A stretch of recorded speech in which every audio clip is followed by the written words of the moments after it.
All right, well, let's stand for the reading of God's Word. We're going to be in 1 Corinthians chapter 3, starting verse 1. And I, brethren, could not speak unto you as unto spiritual, but as unto carnal, even as unto babes in Christ. I have fed you with milk and not with meat, for hitherto ye were not able to bear it, neither yet now are ye able. For ye are yet carnal. For whereas there is among you envying and strife and divisions, are ye not carnal, and walk as men? For while one saith, I am of Paul, and another, I am of Apollos, ye are not carnal. Who then is Paul, and who is Apollos, but ministers by whom ye believed, even as the Lord gave to every man? I have planted, Apollos watered, but God gave the increase. So then neither is he that planteth anything, neither is he that watereth, but God that giveth the increase. Now he that planteth and he that watereth are one, and every man shall receive his own reward according to his own labor. For we are laborers together with God. Ye are God's husbandry, and ye are God's building. According to the grace of God which is given unto me, as a wise master builder, I have laid the foundation, another buildeth thereon, but let every man take heed how he buildeth thereupon. For other foundation can no man lay, that is laid, which is Jesus Christ. Let us pray. Father in heaven, we do thank you, Lord, for the word of God.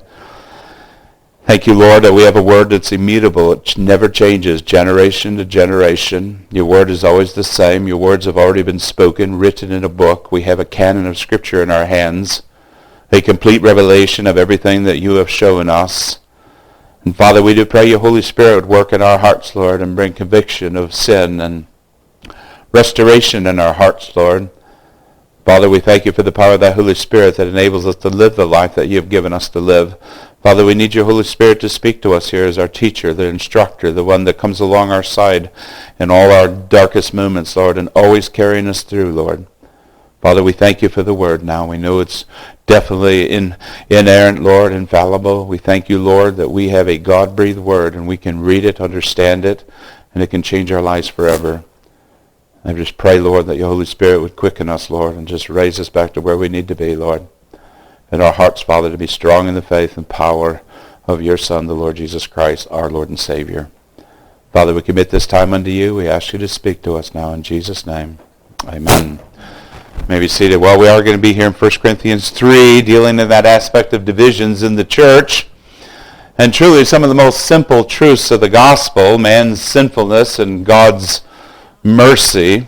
When I think about that repentance towards God that so many today don't want to hear about repentance and faith in our Lord Jesus Christ, yet the Word of God is very clear and testifies in Acts chapter 20, verse 21, testifying both to the Jews and also to the Greeks, repentance toward God and faith towards our Lord Jesus Christ. I mean, men, as we look around today, have a doctrinal knowledge or a doctrinal understanding, and very important, and yet mere beginners in the life of faith and experience.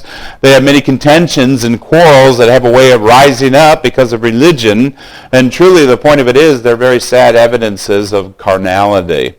When you look at a verse like James chapter 4, verse 1, from whence come wars and fightings among you? The you are believers in the book of James. And he says here, come they not hence even of your lust that war in your members? Ye lust and have not, ye kill and desire to have and cannot obtain, ye fight and war, yet ye have not because ye ask not. And when we think about true faith, what does true faith do? It makes us very much a peacemaker. We don't want contentions within the body of Christ. We want to walk as Christians supposed to walk for the glory of God, for we are considered Christ-like ones. We want to live and act not like other men, but as a child of God would live and act. I mean, look what he said there in verse 4 of James 4. Ye adulterers and adulteresses, know ye not that friendship of the world is enmity with God? Whosoever therefore will be a friend of the world is an enemy of God. I mean, many professors, even preachers, show themselves to be yet carnal. And we know when we look at our word carnal, we're talking about fleshly. In other words, our desires are not for the glory of God, but they're for glorious strifes in our heart. There are things that we want we cannot obtain. When we think about the eagerness for disputes, you find many of that even in the body of Christ, where we want to debate one another. We want to show somebody that we're so much wiser than they are, as if we have a better understanding than they do. And really what it does is it puffs us up, makes us prideful, and there's no glory to Christ going in any of that, especially amongst the body of Christ. And really when we look here, we have these people that are very carnal in their spirit, as we're going to see, these Corinthians, very carnal in their spirit, and yet they had a readiness to despise and even speak evil of others. I mean, when a brother or sister comes and starts talking to you and speaking evil of another brother and sister in Christ, by all means you should shut your ears and tell them to shut their mouth and stay away from you, because you are not going to be part of their sin, because that's what we call gossip. When people gossip, what they do is they want to hear the dish. They got to have their understanding so they can give their opinion. If somebody comes to you with a matter and it doesn't pertain to you, then you tell them you don't want to hear it. It's none of your business, and nor should you sit there and even give an ear to one that is a gossip, because nothing more than a gossip, and what he is just one that takes that and goes ahead and tells the next person. And of course the stories seem to get infatuated over and over again. By the time they get there, the story is so blown out of proportion that nobody really knows the truth. And if we would have just shut our ear, kind of like Spurgeon, he had a sermon, one blind eye and one deaf ear. Somebody comes speaking to me with gossip, I turn my blind eye and my deaf ear, and I will not be a partaker of their sin. But we know here in the book of Corinthians that this created many divisions within the church, and this is within the body of Christ. I mean, the cause of problems in the church, as we're going to see, many of them were external. We understand that. Many of them were under a worldly influence. We see that. And we realize that this internal carnality was definitely a danger to the church. It's always a danger to a child of God, because all of us can have moments of carnality. We can become very fleshly in our thought life, very fleshly in the things that we engage in. We stay away from the things that are truly for God's glory. But even the pressures of the world here, I mean, they're combined many times with weaknesses of the flesh. Pretty soon we find ourselves in situations that seem to be beyond our control. But yet as Paul's speaking to them, he's doing it with a love for them. He wants to encourage them. He wants to strengthen them. He wants to build them up in that holy faith. And I want you to know that each and every one of us need to have somebody to come alongside us and to help us and pray with us and weep with us and cry with us. Of course, those are very few, because you can't trust everybody, even in Christendom. I mean, you know that those circles, the inner circles, to have a friend, one that you can wholly trust in as you plead your heart with them and open up your heart, you know that they will keep it between you and them. And praise God for friends in such a way. There are not many friends out there that are like that, so we always have to be very careful. But I want to draw your attention here to what Paul's speaking here in 1 Corinthians chapter 3. Look how he opens up here in verse 1. And I, brethren. Now notice he says he's addressing the brethren, okay? So when we look at these, we're talking about Christians. We're talking about them that are born again, the Christ-like ones. And he says, I, brethren, could not speak unto you as unto spiritual, as those that were mature in the faith, and that's what it means by spiritual, but as unto carnal. I mean, the Corinthian believers here, they were no longer natural in the sense that they were not born again. They were born again Christians. They still had a struggle here, but they were not spiritual either in the aspect of being mature believers as we look around today, people that are fully controlled by the Holy Spirit. And you and I know well that we're not always fully controlled by the Holy Spirit. We have all kinds of things that seem to enter into our mind and our thinking in the process, whether it be the devil or the flesh or the world. And yet we know that if we are going to be spiritual, we want to be wholly controlled by the Holy Spirit. But obviously these here were carnal, and they were controlled by their fallen flesh. And so we're going to see a contrast here, because all believers have the Holy Spirit. Remember, the Bible says in Romans chapter 8 verse 9, but you are not in the flesh but in the Spirit, if so be that the Spirit of God dwell in you. Now if any man have not the Spirit of Christ, he is none of his. So Romans 8:9 makes it very clear that if one is born again, as the scripture says, that we have been sealed by the Holy Spirit, he indwells each and every believer for all eternity, because that is the guarantee of our inheritance. We see that in Ephesians chapter 1, 13 and 14. But we also realize that each and every one of us still have a battle with the flesh. When we think about the fallen flesh, it'd be nice to say that when I was saved, that the sin was eradicated and I had no more issues with my flesh. Yet the reality of that is we are struggling each and every day with the flesh that lies within us, the sin that still remains. Sits in the recesses of our heart, circumstances, situations that come up into our life have a way of revealing exactly the things that are going on within our heart. Remember what he said there, and Paul speaking in Romans chapter 7, verse 14. He says, "For we know that the law is spiritual, but I am carnal, sold under sin. For that which I do I allow not, for what I would that do I not, but what I hate that do I." Look at the struggle Paul's speaking of. "If then I do that which I would not, I consent unto the law that it is good. Now then, if it is no more I that do it, but sin that dwelleth in me." Now when we look at the wording here, we realize that even Paul had a struggle with carnality. We all have a flesh nature. That flesh is still there. It's not eradicated. I mean, if somebody said, "Well, I believe in sinless perfection," I must say to them that they are liars. They've deceived themselves. There's no such thing as a sinless perfection in this life. There will be a sinless perfection. The Bible talks about the glorification. What is the glorification? That means that when you're dead and you leave this world, absent from the body, present with the Lord, you'll come into an understanding where you will never sin again. That will be the sinless perfection of all eternity. But you have not yet arrived there, nor have I. We still struggle each and every day, because when we look at these Corinthian believers, there are many times that we are very carnal in our nature. We are very fleshly in our thinking. Because we have not taken every thought captive, because we haven't cast down those imaginations that rise up against the Word of God, as the Scripture says, because we are not being strong in the Lord and the power of His might, we're trying to do these things in the flesh and not in the Holy Spirit, the one that has been given us to aid us, to help us, to bring us through all the different trying times in our life, because that is what the Holy Spirit does. We realize that He is the Paraclete. He is the one that comes alongside us and aids us every step of the way. But sometimes when we are carnal, we decide to do it in our own flesh, do it our own way, and then we wonder why the peace of God that surpasses all understanding is not there as it once was. So many times we come into anxious moments, anxieties, worries, depressions, all these things that have a way of striking us. It's because we decided to go independent of God. We decided to do it our way and not God's way. We didn't take the thoughts captive. Now the thoughts are taking us captive. We didn't do what God said by casting them down, and now they're going to take us and cast us down. Because the devil wants to shipwreck your faith. He wants to destroy your family. The devil's alive and well. He's working very well today. We see it in the news. It doesn't take very long to see the devil's work and how he's working, but we know that his time is short, and we know that he's God's devil, and God's going to use him for a purpose. So even when we look at the carnal Christians here, don't think for a minute that the devil wasn't actively involved here. Sure he was, but also remember that it's God's devil, and the Bible's very clear that we can truly be strong in the Lord and the power of His might and overcome all the different struggles that the devil seems to put before us many times.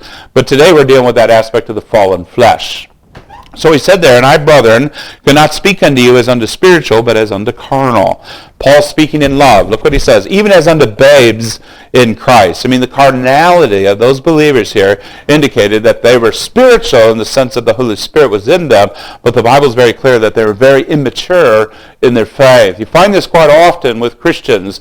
Some have come to a level of maturity, others are still very immature, but they had no excuse about being immature. I mean, the Holy Spirit was in them as well as Paul. The Bible made that very clear. But Paul here, as you look here, he wants them to mature. He wants them to be strong in the Lord and the power of His might.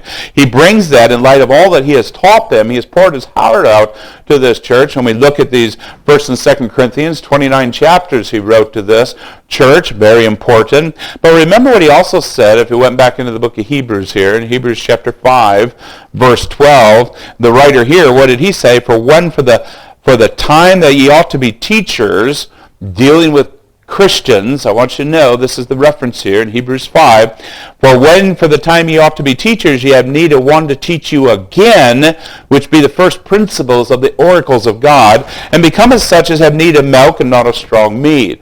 You know, it's kind of like growing in grace. I mean, the Bible makes it very clear that a command has been given to us to grow in the grace and knowledge of Jesus Christ. Find that in 1 Peter 3:18. And when we look here, he says, "For everyone that useth milk is unskillful in the word of righteousness, for he is a babe." And so what do we find here in our text? "Even as unto babes in Christ." But in Hebrews 5:14, "But strong meat belongeth to them that are full of age, even those who by reason who have their senses exercised to discern both good and evil." Remember, the whole aspect of discernment is a gift of God. Not many people today have that gift of discernment, but there are some that truly do have a gift of discernment, and it's very blessed to us to know these ones that do have that discernment. And yet they have to come to the point of an obedient child of God. I mean, if we say that we love God and yet are disobedient to God, then you don't love God. I mean, the Bible is very clear with that. This is the love of God, that you what? Keep his commandments, and they're not grievous unto you. God has given us a book to read. God has given us instruction in every part of our life. Nothing is missing. Scripture is absolutely 100% sufficient and efficient. We know that the power of God's word changes lives. We know that it has changed our lives. And yet we look here, we see over and over again the carnality of those that call themselves Christians. Remember in 1 Peter chapter 2, verse 1, "Wherefore lay aside all malice and all guile and all hypocrisies and envies and all evil speakings, as newborn babes desire sincere milk of the word, that ye may grow thereby." So, I mean, the Bible is very clear that our idea of growing in Christ means we grow as we have an understanding of the Word of God, we take the application of the Word of God, and we use it for the glory of God. In other words, every situation that comes into your life, you can take the Word of God, chapter and verse, say, God has said this is the way I must react to this. God has said this is the way I must forgive. This is what God has said, and if God has said it, I must do it, because I do love him, I do want to be obedient with him, and at the same time we say, but Holy Spirit, I need your aid to help me to do these things, because you know in my flesh I have no power to overcome any of the obstacles that lay before me. I need you to help me. I need you to strengthen me. I need you to walk me through this, because it's very difficult for me, and in my flesh I'm very weak, and apart from you I can do absolutely nothing anyways. And yet Jesus says I can do all things through him. So when you think about an obedient faith, that is what an obedient faith is. Chapter and verse, God has said, therefore I'll do it, regardless of the way I feel, regardless of what the outcome may be. I know God has told me to do it, and so I will truly honor and glorify him. So what does Paul say as he's encouraging this church that is very carnal in nature? Verse 2, I have fed you with milk. Now look what Paul says here. Not a reference to certain doctrines, as some would say. I mean, to more easily digest the truths of doctrine, as some would say. This must be some easier doctrines to understand. Well, the truth of it is that if we understand doctrine, which are the teachings of the Word of God, they're given to new believers as well as anyone else. That's like sometimes you say, well, we need to stay away from certain doctrines. Well, I fully believe that if you're a child of God, you've been born again, you need to know all the doctrines of the Scripture, hold nothing back, for this is God, he has written the book, and we do it by full conviction and say, to God be the glory.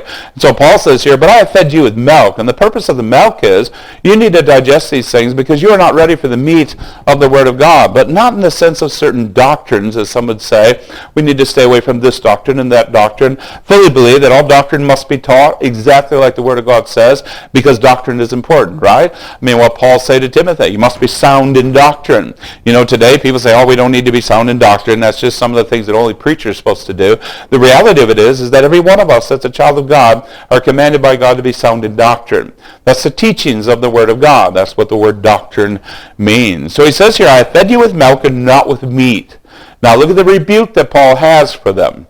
When you talk to Christians today, so many of them, even true Christians, are very carnal in their heart, very fleshly in the way they handle their situations, the different things that strike their life. They're very fleshly. Instead of taking it to the Word of God in prayer and saying, God, help me in this area, for I'm very weak in my heart, we go and just do it ourselves and try to figure it out and work all these things out and hope that it'll be good enough in the end. Listen to me. Child of God, you need the Holy Spirit. Amen? I mean, the Bible says there in Luke chapter 11, verse 13, give me more of the Holy Spirit. Holy Spirit, you need to help me be able to do these things that God has commanded, because apart from the Holy Spirit, we would also be carnal. We would not be able to do what God has told us to do. So when you and I have been born again and we've been sealed by the Holy Spirit of God, I want you to know, when you're in the flesh nature, when you're walking fleshly with your mind, carnality in your heart, doing things that are good enough for you but not good enough for God, you're disobeying God, and God will chasten you. God will chastise your soul, because God loves you that much, and praise God that he does love us that much. Amen? So when you look here, he says, I have fed you with milk and not with meat, for hitherto ye were not able to bear it, neither yet now are ye able. I mean, the deeper features of the doctrine of Scripture, when we look to you and I mean, we have a complete canon of Scripture in our hand. You know, this going to the church, they didn't have a Bible in their hand as we have a Bible in our hand. We look at all the epistles that are written. They may have had the one epistle, but they didn't have the complete canon of Scripture at this time. But you and I, we have the complete canon of Scripture. The efficiency of the Word of God covers every situation in your life. Nothing will happen to you that the Word of God does not give you an answer for. Do you understand that? That's called sufficiency of Scripture. That's the power of the gospel. That's what God does. He uses his Word, his written revelation given to man by words to communicate to you and I who he is, who we are, and how much of a desperate need we have for the Lord Jesus Christ. And so we look here, we think about all the differences, not in the sense of the kind of truth, but in the degree of the depth of the truth. You know, we look around today and we see so many Christians that are very superficial at surface level Christianity. I think it's dangerous, especially when we've been saved a period of time. For goodness sakes, we ought to be a little deeper than a superficial sense of the Word of God. And we should have the Word of God written upon our heart that we may know it, because we want to know Jesus Christ more and more every day. We want to see him in ways that we have never seen him before. When I read the Word of God, I want to see Christ in the pages of the Word of God. I want to see him in every part of the Bible, whether it be Old Testament, Genesis, or Revelation. I want to see Christ there, because he is there, because he is the Logos, or the Word of God. So when you think about spiritual maturity, we look around and we say, I want to be spiritual. I want to be mature in my faith. Well, rightly so. That spiritual maturity makes one able to receive rich truths in their heart. Why? Number one, they're saying, if God has said it, I believe it. And the truth of it is, if God has said it, it doesn't matter whether you believe it or not. God has said it, for it is truth. Jesus said, I am the way, the truth, and the life. But remember back there in Hebrews chapter 5 again, verse 11. Of whom we have many things to say, and hard to be uttered, seeing ye are dull of hearing. Now, one of the senses of a Christian that is definitely carnal, they're very dull in their hearing.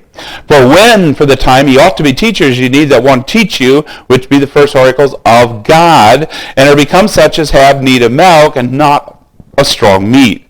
You know, that's the whole point of growing in the grace and knowledge of Christ. You know, we see it. People come to us and say, well, I have this situation. It's coming into my life. I don't know how in the world I'm going to be able to deal with this. Well, first and foremost, how are we going to talk to them? I want to know if you are truly a born-again Christian. You know, the truth of it is, if you're not a born-again Christian, all the help I give you in Scripture will not deliver you from your deepest need, which is because you are dead in your sins and trespasses. And we bring that aspect all the time, because if we have somebody that comes to us and they're asking us questions and they have concerns about this or that or whatever it may be, are you truly a born-again Christian? It's always the first level of counsel. Not the idea of coming into a church and say, well, we're in a church, so they all must be born-again Christians. That's a lie. They're not all born-again Christians. I don't care what the venue is. There are unbelievers sitting there amongst you. Whatever your venue is, whatever opportunity you have. Don't ever come into a church, you know, when I used to do evangelism, you'd come in there and they just expect because they're in church that they're all Christians. That's not true. They're not all Christians. I don't care how big the church is. They're not all Christians. I'll guarantee it. God knows. We don't. We know that all four soils are before us. And what are we supposed to do? Proclaim liberty, right? To the captives. Edify the body of Christ. Build them up in the most holy faith. So what does he say? Dealing with the carnality. Come into verse 3 here. He says, for ye are yet carnal. I mean, Paul's speaking that with a rebuke, but with love in his heart. Okay? It's a love rebuke. Okay? He says very clearly, for ye are yet carnal, for whereas there is among you envy and strife and divisions. I mean, carnality, that's what produces these attitudes of envy. I mean, we see it all the time. That form of what? Selfishness. Carnal people are very selfish. You can talk to them, and when you talk to them, what do they talk about? Everything about themselves. Everything about themselves. And then when they get to the end of themselves, well, I have to go. Time's over. You know, I've said everything I need to say. You can tell people by what they speak about, the things they like to talk about. You know that each and every one of us have a problem with selfishness. I mean, none of us are exempt here. We're all very selfish people by nature. I mean, we have to kill that selfishness in ourselves to make ourselves more receptive to the things that God has for us. But that form of selfishness, if we look around at ourselves, we'd say, do I have selfishness within myself? I would say, yes. Very easy to have selfishness. Life is about you, right? I mean, we see it quite often. But it produces what? Strife. It produces that strife. What's that do? Brings in divisions. Because it's not about the glory of God, it's the glory of me. And if you don't see it the way I see it, then we're going to have a problem here, because you must see it the way I see it. Reality of it is, a child of God filled with the Holy Spirit would never bring in divisions and strife, would never bring in contentions, would be very careful, very considerate, very loving, and they would do everything they can to truly honor Christ. It doesn't mean we always do it that way, but in our heart we want to do it that way. And look what James says again in James chapter 3, verse 14.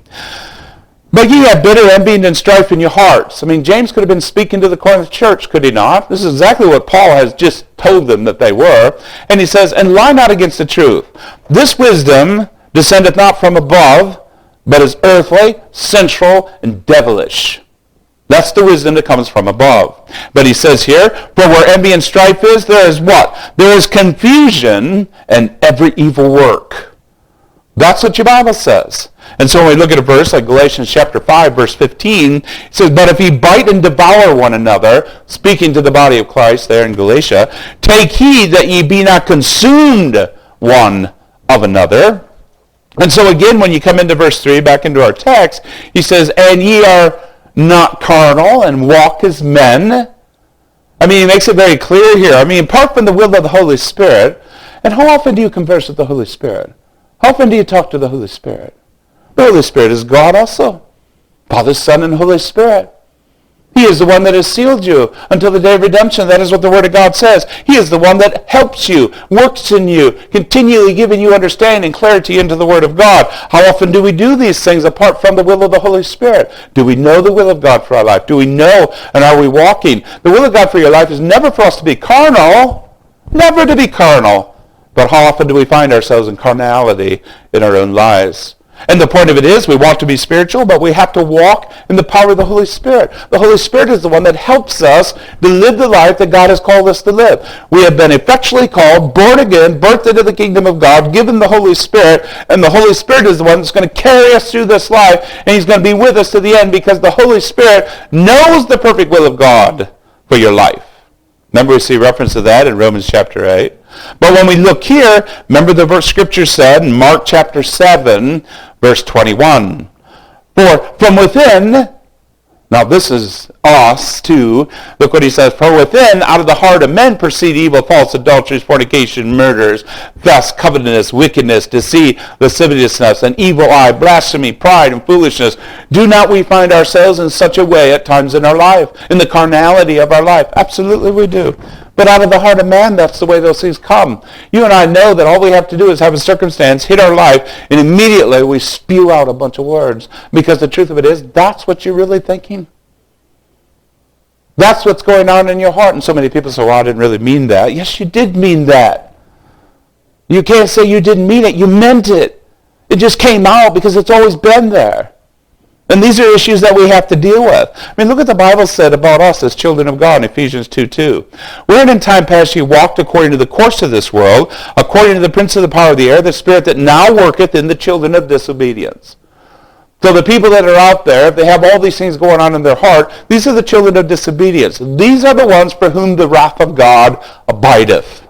And as they continue in their wicked ways, as they continue in their evil ways, the wrath of God is storing up upon them to consume them in their life. That's what your Bible says. But look what he says about us. Among whom also we had our conversations, Ephesians 2:3. Among whom also we had our conversation in time past, in the lust of our flesh, fulfilling the desires of the flesh and of the mind, and were by nature the children of wrath, even as others. We were not different than they are. But today, because we have been born again, God has taken the wrath away from us, and Christ has bore our wrath upon himself. And so Christ has bore our sins. So we're very thankful for that. So at one time, we walked just like the world walks, enjoying and indulging in all these sinful, wicked things that people are doing today in just about every corner of the earth. But yet the point of it is, God has saved us because of that mercy, and we understand that. But look here in Ephesians chapter 4, verse 22. What's he say? This is talking to the church. Come to Ephesians 4. He says, that ye put off concerning the former conversation of the old man. Call it the old man, the old nature, flesh, which is corrupt according to the deceitful lusts. Hasn't been eradicated yet. We still have problems here. It'd be nice to say, well, I have no lusts anymore. They've all been eradicated the day I was born again. You're lying to yourself and deceiving yourself. Rest assured, all those lusts still sit there. They may sit in the recesses of your heart, but you have not been eradicated, which makes us have a tendency to be carnal, to do things that we know we shouldn't, but we engage in them anyways. And maybe we can rationalize our sin and make up excuses for why we do what we do. Well, that's just carnality in your heart. If it's against God's word, it's an abomination. That's what your Bible says. So what do we find? He says that you put off concerning the former conversation of the old man, which is corrupt. The old man put off, doesn't say it's eradicated, it says put off, that ye put off concerning the former conversation. Look what he says, the old man, which is corrupt according to the deceitful lust, and be renewed, talking to the Christian, be renewed in the spirit of your mind, that ye put on the new man, which after God is created in righteousness and true holiness. So here's our contrast. Do we still struggle with sin and carnality? Absolutely. We're no different than this Corinthian church. We have the same things that are going on in our heart, the same situations that are rising up, whatever it may be. The sin itself has never changed. There's no new sin under heaven. All these sins that you see in every direction, especially today, as they flaunt them before us, as if we're supposed to accept it, which we won't accept it, because it's God that we have to worry about, not man or anything else. If God brings something that's stated well in his word, we stand with God's word regardless of who says what. Because God's the final authority, because we understand that. But when he says here that you put on the new man, this is the child of God, which after God created in righteousness and true holiness. And the Bible says without holiness you'll never see God. Is holiness important to a child of God? Be ye holy, for I am holy. Absolutely, it's very important, vitally important. And so what does he say? Let's come back into our text. So you see some of the envy and strife and the causes of it. Look what he says. Well, one saith, I am of Paul. Another say, I am of Apollos. This fractionalism, that's what it's about. It's very decisive and very divisive. Because what is it? It's a product of carnality. He's using an example here. One church says, well, I'm of Paul, I'm of Apollos, I'm of Jesus. I do only what they tell me to do and not what they tell me to do. Yet they are the body of Christ. Look what he says here. For while one saith, I'm of Paul, and another say, I'm of Apollos, but what does Paul say? Well, Paul makes it very clear, this is that first part of divisions and carnality. They call it fractionalism. Look at that scripture said here in 1 Corinthians 1, verse 11. For he hath declared unto me of you, my brethren, by which are of the house of Chilo, which are contentions among you, which ought not to be. Now this I say, that everyone that saith, I am of Paul, and I am of Apollos, and I am of Cyprus, and I am of Christ, is Christ divided? Was Paul crucified for you? Or were ye baptized in the name of Paul? These are all ministers of God.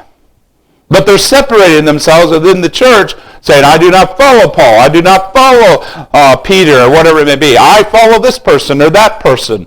That is divisions that rise up within the church. So he says, for while one saith, I am of Paul, another, I am of Apollos, are ye not carnal? Look at the conclusion question.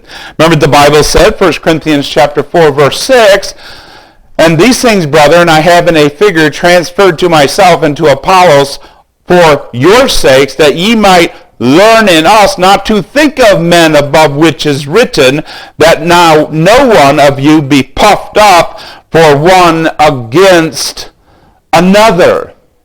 So we have this idea, I'm with them, you're with them. We're in the body of Christ. We're in Christ. That's why what do? We look to Christ. It ain't about us. We say, I don't need to follow it. I don't need you to follow me. I need you to follow Christ. Why is that? It's important. That's what matters. Follow Christ. Go to the Word of God. It ain't about a person. We have much of this carnality today in the church. It's wicked. It's evil. And churches all over America and all over the world. Well, I'm only going to be with him. Listen to me. Christ is not divided. So what does he say, verse 5? Who then is Paul? Who is Apollos? But ministers by whom ye believed. A humble but an accurate statement that we find here, the assessment that the roles of the minister, the pastor, the evangelist, the missionary play, but they're not divided against each other. They're here for the edification of the body of Christ. That's important. Galatians chapter 6, verse 3. Remember what the scripture said. For if a man think himself to be something when he is nothing, he deceiveth himself. He lies to himself. And Christ is not divided. He is the head of the body. And we are the body of Christ. And he is the head of the body, is what your Bible says. Who then is Paul? Who is Apollos? But ministers by whom ye believed, even as the Lord gave to every man. As the Lord gave to every man. God has this pastor or whatever, wherever they're at, they're preaching the word, and by that preacher, as he preaches, God saves a soul. Praise God for that soul to be saved. So when we look here, what do we find? It is the Lord alone who can give faith to the spiritually ignorant and dead. Salvation is a work of God's grace for whom he saves. Remember the verse there, Ephesians chapter 2, verse 8. For by grace are ye saved through faith, that faith not of yourselves, it is a gift of God, not of works, lest any man should boast. For we are his, God, the Father's workmanship, created in Christ Jesus unto good works, which God the Father hath ordained that we should walk in them. So when you look there, even as the Lord gave to every man. So a pastor goes into a church, or an evangelist, or a missionary, and he preaches the gospel, and all of a sudden there's a person that's truly born again. Praise God, he's added unto the body. Christ is not divided. Christ died for him as much as anyone else, right? Because they have been born again. They have been birthed into the kingdom of God. They have been adopted into the Word. Whether it be this person here, this one-on-one soul winner that just someone shared the gospel with somebody and they were born again. By the means of that person, God saved that soul. Praise God. We're not divided. We don't say, well, I only go with them that are saved by him or them that are saved by them. That's division. That's contention. That's strife. That's envy. Pretty soon everybody is jealous one of another. That happens with ministers. It's a problem. It's a pride problem. It's very self-destructive. It will destroy lives.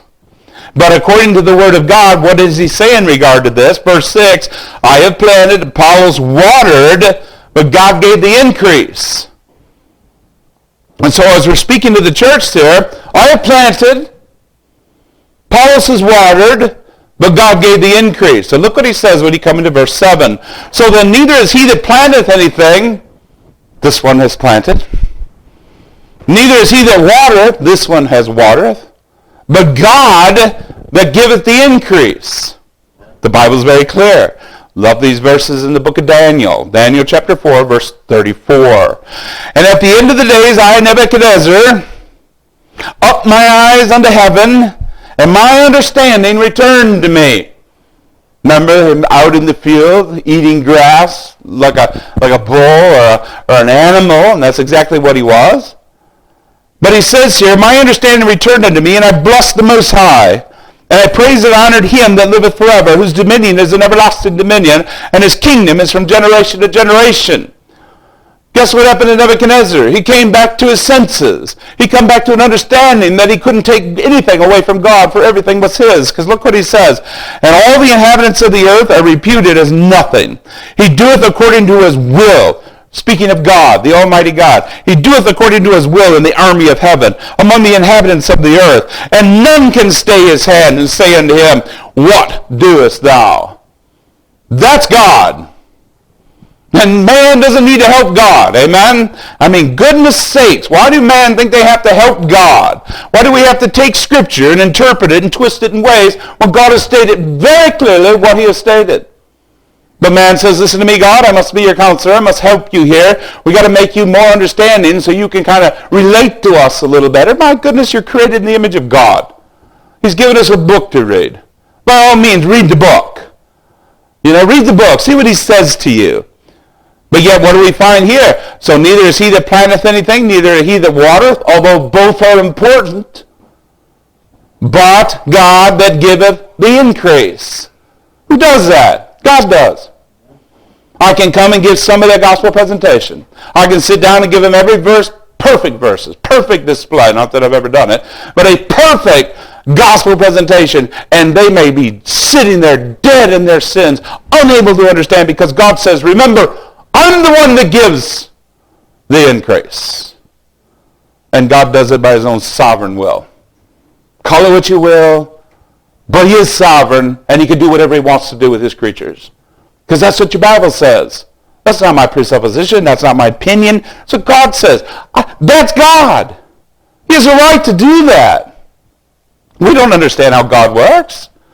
I mean, we don't understand how all these things come together in the end. Well, we're not made to understand how they all come together. We are saying, God says it, I believe it. Doesn't matter what I think. Doesn't matter, well, wait a minute, God, you got to do this because I see it this way. God doesn't have to do anything the way you see it because everything that you see is tainted with sin. Everything you think is tainted with sin. Do you understand that? Everything. Our greatest deed, our goodest deed that we've ever done for God is tainted with sin. It's everywhere in it. That we don't understand. Then we come to an understanding because when you look here at Nebuchadnezzar, I want you to know, my goodness, God brought him to his senses. But I'll tell you one thing, he gave all the glory to God. He knew exactly God can do with me any way he chooses. Even if he throws me out in a field and I grow fingernails and I'm eating grass like a cow. God can do whatever he wants with me. And he did. But he had grace on him, didn't he? Look what he says. Come back into verse 8. Now he that planteth and he that watereth. Now look at this. He that planteth, he that watereth are what? Are one. We're all part of the same final end, right? I mean, look what he says here. And every man shall receive his own reward according to his own labor. Every man. Paul speaking. Now he that planteth and he that watereth are one. So if we come and we are planting away, and the next man comes and watereth away, we can know for sure that God will reward us for our labor. Because God's the one that rewards. And he does. Remember, we're speaking to Christians here. We're not talking about salvation. We're talking to Christians. And every man shall receive his own reward to his own labor. It doesn't matter how much he does or how much they do. The only thing that matters is how much I do. And that's the way each of us should look at it. It ain't saying, well, I'd have to do everything. Nobody has to do it. What are you doing it for? Yourself? Is it so you can say, look at me, I'm doing all these things? Is it all about you? It's not for the glory of God then. No different than we find here. I mean, all human instruments that God uses, he uses them to produce spiritual life or salvation. To us that have been born again. To us that have finally heard the gospel. And our ears are open. We've seen Christ. Changed our life forever. And all of them are equally considered. Years ago, I probably listened to people I wouldn't listen to today. But they were instrumental in my life at that time. And God used them that way for me. God used them. And when you look at a passage like this, you can see the way God uses the people you would think that he wouldn't use, and yet he does. Quite often. I always think of Spurgeon when he got saved. Just a lay deacon preacher, never done it before, had to get up there and do it. It wasn't very long. It wasn't the most perfect exegetical text. It wasn't much of anything. He said that verse there, Isaiah 45:22. He quoted the verse like 40 times. And that was kind of his whole sermon. He just kept quoting the verse. And this person gets saved. Goodness sakes. I mean, praise God, right? He used him in a snowstorm. So next time we see a snowstorm coming in, remember that. And around here, they seem to be quite often. But when you look here, they had a willingness to serve God. They had a heart ready to serve God. And all glory goes to God, not to themselves. They're not saying, well, I better compare myself because so-and-so, he just got 40 people baptized. My goodness, if I was sitting there worrying about getting 40 people baptized because so-and-so down the road got 40 people, there ain't nobody down the road got 40 people baptized. But if they did, if all I'm worrying about is that I can get at least 41 baptized, that is the devil. That's comparing ourselves. I mean, look what the Bible said here. Remember in 1 Corinthians 1:12. Now this I say, that every one of you saith, I'm of Paul, I'm of Apollos, I'm of Cyprus, I'm of Christ. Is Christ divided? Remember, that was the question. Was Paul crucified for you? Or were you baptized in the name of Paul? Look what he says here. Is Christ divided? Was Paul crucified for you? Was it I was baptized in the name of Paul? Were we not all added into the body of Christ? For God gave the increase? Absolutely. So what are we doing? We're laboring together. If the church labors together, they won't have the divisions and the strifes going on, because they will be doing it for the glory of God and not for their own selfish purposes. Selfishness. It's a killer. It's the devil. That's who it is. Look at what Paul says here, verse 9. For we are laborers together with God. Paul, Apollos, Peter, all the ministers, equal workers in the field. Equal. God uses all of us. Listen to me. If you have been born again, God has given you a gift. And more likely He has given you gifts. And you are going to be held before God at the end of your life for how you have taken the gifts of the Holy Spirit that He has given you and how you have utilized them within the body of Christ, the local church. That is what your Bible says. You will be accountable for those gifts before God. You will not be able to take the gifts that the Holy Spirit has given you and dig a big hole and bury them to the end of your life. You are called to use them and to utilize them for the glory of God. Nobody is insignificant. All people are significant, no matter who you are. If you are a child of God, you are vitally significant to the body of Christ. If you say, well, my gifts aren't like this and my gifts aren't like that, it doesn't matter. God gives the gifts and He tells us, expects us to utilize our gifts for the glory of God. And that's what we do. And if we say, well, so-and-so's got gifts, I wish I had his gifts. No. You have whatever gifts God has given you, and you use them for the glory of God. For we are laborers together with God. We are working in the same spiritual field. We are in the harvest field. The spiritual life that in that field is totally, completely yielded unto God. Because it's by grace and power that we are able to live the life that we've lived. Now, if we look at others and say, well, them are pretty insignificant, we don't really need to go and talk to them. We don't really have to spend much time with them because, they're pretty insignificant. Listen to me, that's a wicked heart. That's a wicked heart. It should be no different than anybody else. There shouldn't be some people on a pedestal and others down underneath your foot. That's a wicked heart. That's the devil. That's what he does. He wants us to fight. He wants us to raise up arms and hit each other. That don't bring no glory to Christ. But look what he says. For we are laborers together with God. Ye are God's husbandry. God the Father's. Look what he says here. Ye are God's building. Paul here shifts the imagery into agriculture. It's amazing how he can switch and go in the directions that he does. It's kind of like reading Spurgeon when you talk about the farm sermons. There's a little book out there. It's called The Farm Sermons. Read them, you farmers. You will love them. He uses all the application from the farm to show you Christ. Powerful book. I have it. You want to borrow it? I'll let you. Look what he says here. He shifts the imagery. Remember Ephesians chapter 2, verse 20. And are built upon the foundation of the apostles and the prophets, Jesus Christ himself being the chief cornerstone, in whom all the building fitly framed together grow up unto a holy temple in the Lord, in whom ye are builded together for a habitation of God through the Holy Spirit. Through the Spirit. As your scripture says. So we are God's building. Praise God. We're fitted right where we need to be in God's building. Because he is the one that has built the building. Christ said, I will build my church. The gates of hell shall not prevail against it. I will build my church. Guess what he's doing? He's building his church. And he doesn't need man's help. He can do it without man. Any way he chooses to do it.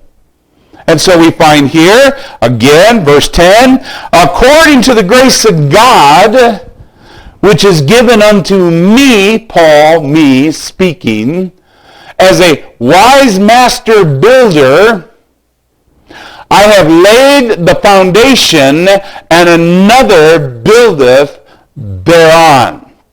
That Greek word, master builder, architect, that's where we get our word architect from, contains the idea of being the builder, as we see Paul speaking here, as well as a designer.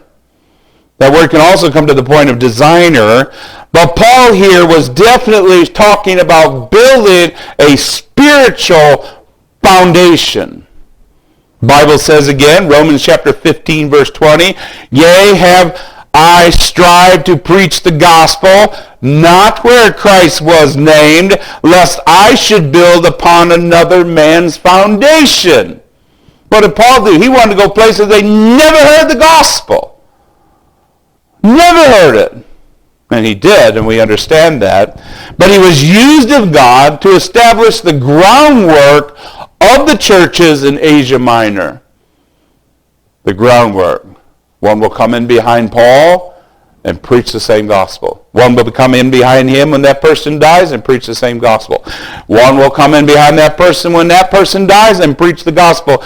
You know, they say, well, we need to get rid of those fundamental preachers that actually preach the Word of God as if it's the Word of God. We'll rid ourselves of them. Listen to me. You rid us of all them preachers that speak the Word of God. God will raise up another group. Do what you will. God's word will not be silenced by man or the devil or anything else. Right?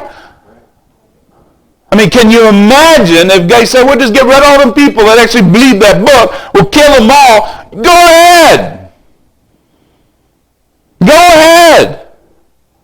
Send us the glory. Go ahead. God will raise up another generation.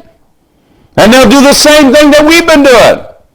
I mean, go back through the martyrs for Christ. So many have died and shed their blood. Guess what? God raised up more. And God raises up more. We're just men, mortal, going to die like everybody else. And the word will go forth. The Bible will still be here. It'll be eternal. Oh, we'll take their Bibles away. Go ahead. The preachers that know God got so much of the word in their heart, take the Bible away for goodness sake. They can preach it without it. Remember Bunyan, all those years in prison. They told him, they said, listen, if you just go and say you won't preach anymore, we'll let you out today. Bunyan said, no, you let me out today, I will be preaching in the morning. He could have walked out of the prison any time. Matter of fact, if you go back historically, John Owen was very influential in the day, tried to get Bunyan out of jail using all his connections, and he'd have to tie it all in, but used all his connections to try to get him pulled out of that jail, out of that Bedford jail. And you know what? It didn't work. And John Owen was a very powerful person in that day with the governments. But if it would have worked, Pilgrim's Progress wouldn't have been written. And the influence of Pilgrim's Progress is so powerful, and it has influenced the church over all these years and still being read today powerfully. Well, God, thank God you're sovereign, because he is. Thank God there is sovereign grace. Call what you will. It is what the Bible says. Love that grace. Amen. Let's love it. I mean, when we look here, all these things that Paul was used to be the one to lay the groundwork. And then you have Timothy, that Paul's going to die. He says, yeah, I'm like everybody else. I'm a sinner. I'm going to die. Death's going to come upon me. It's okay. Timothy's going to pick it up, and Timothy's going to continue on with where I started. He's going to lay down upon my foundation that I've started. But Paul's foundation is Christ. He's building thereupon. And that's the way it is today. Christ has already laid that foundation. Just think about that. Remember the Bible said here, God used him in this way of grace. Ephesians chapter 3, verse 7. Whereof I was made a minister. Paul speaking. Whereof I was made a minister according to the gift of the grace of God given unto me by the effectual working of his power. Don't you love it? Verse 8. Unto me, who am the least of all saints, is this grace given And I should preach among the Gentiles what, Paul? The unsearchable riches of Christ. Look at the wording there. According to the gift of the grace of God given unto me. How, Paul? By the effectual working of God's power. I love it, right? I mean, look at this verse here. Colossians chapter 1, verse 28. Paul speaking again. He says, whom we preach. That's all the ministers. We preach, warning every man as we should, teaching every man in all wisdom, that we may present every man perfect in Christ Jesus. Whereunto I also labor, striving according to his working, which worketh in me mightily. What's Paul saying? I don't do any of this stuff by myself. I'm just a sinner saved by grace. He empowers me. I go forth and I dump my cup and empty it, and then I go and get it filled again and go back out and empty it again, continually being filled and empty and filled and emptying. But he says here again, back into our verse, but let every man take heed how he buildeth thereupon. Every man take heed. You see the word take heed, that's the warning. Let every man take heed how he buildeth thereupon. I mean, it primarily refers to the evangelist, the pastor, the teacher, the missionary. Remember what he said in 1 Timothy chapter 4, verse 16, take heed unto thyself and unto the doctrine, continue in them, for in doing this thou shalt both save thyself and them that hear thee. Vitally important today. 1 Peter chapter 4, verse 11, if any man speak, let him speak the oracles of God. If any man minister, let him do it with the ability which God giveth. Sometimes we feel we just don't have enough ability to do these things. God has given you the ability that you have. Use it. Some of the most simple preachers have seen people come to Christ with a simple message, but a powerful message, because God was there.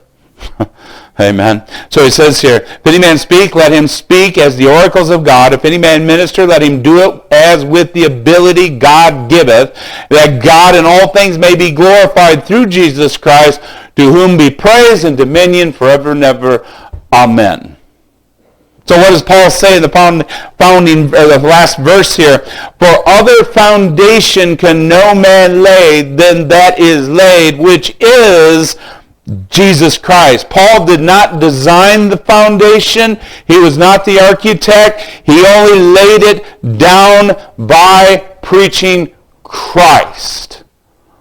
That foundation. 1 Peter 2:6 in closing. Wherefore also it is contained in the Scripture. Behold, I lay in Zion a chief cornerstone, elect, precious, and he that believeth on him shall not be confounded. Unto you therefore which believe he is precious, but unto them which be disobedient, the stone which the builders disallowed, the same is made the head of the corner, and a stone of stumbling, and a rock of offense, even to them which stumble at the word, being disobedient, whereunto also they were appointed. The power of salvation rests wholly in Christ. We know we can give gospel presentation on gospel presentation, and that person can't hear us. But when God comes behind that gospel presentation, and he takes it from, we take it to their head, and God takes it from their head to their heart. If God doesn't take it from their head to their heart, they will die in their sins. So why do we pray for lost people? Because that's what God wants us to do. And we leave everything with him. Because he's God. And if we are earnest in our hearts, earnest in our presentation, prayerfully praying for lost friends, relatives, people that we love, and we should be praying for them. all the time until you're dead or they're dead, whichever comes first. We pray and we pray and we pray. And I tell you what, there have been so many different things that I've read over the years where they prayed for somebody all their life and they died, and so many years later that person was born again. God may not answer your prayers in your lifetime, but God always hears them. And God knows when you're earnest and when you're not. He knows when those things really matter to you and when they don't. Because, when we think about prayer, prayer is breathing. We should be continually praying as we breathe. Because that's what God wants. Pray always. Pray without ceasing. Pray for your lost ones. Pray for those people that are hurting. They're everywhere. I find them everywhere. They're hurting. And maybe God will use you. And maybe it'll be somebody you didn't even know. Maybe it'll be just somebody you met at a store and they, for whatever reason, they just start talking to you about their life and their problems. And you're saying, wow, is God going to use me here? Might. Always be ready. As opportunities come. Remember that verse there at the end of 1 Corinthians 3. And ye are Christ, and Christ is God's. Praise God. Every head bowed, every eye closed. Just think about that for a minute. That's the power of salvation. That's the power of God. We don't want divisions. We don't want strife. We want war against each other and hate each other and attack each other and fight each other. When we're doing that, we're not out there doing what we're supposed to be doing. We're not out there winning souls for Christ. We're not out there proclaiming liberty to the captives. We're acting just like everybody else. He said that. They said that. I'm going to get mad at them. I'm going to do this. That's just stupidity and foolishness. Don't do it. Don't get caught in the trap. Glorify God. Even if somebody hurts you, glorify God in it. It's giving you opportunity. My goodness. When you think about the salvation of your soul and the gift that God has given you, not everybody has that gift that's just been given to you. Few there be that are going to be saved. That's what your Bible says. How it all comes together, I don't know. But if you have lost relatives, friends, family members, close family members, you pray for them every day that God will open their eyes. And every opportunity you get, you give them the gospel again. Even if they just get sick of it. In hell, they're not going to be sick of it. You don't want them because you know that God's judgment is just. And you know the answer and you have the good news. Open your mouth and share it. Share it, share it, share it. If they see you coming and they run from you, oh well. But if you have the opportunity, lay it out before them. See what God does. He may work a miracle, and you may be the means he's going to use to work that miracle. Amen.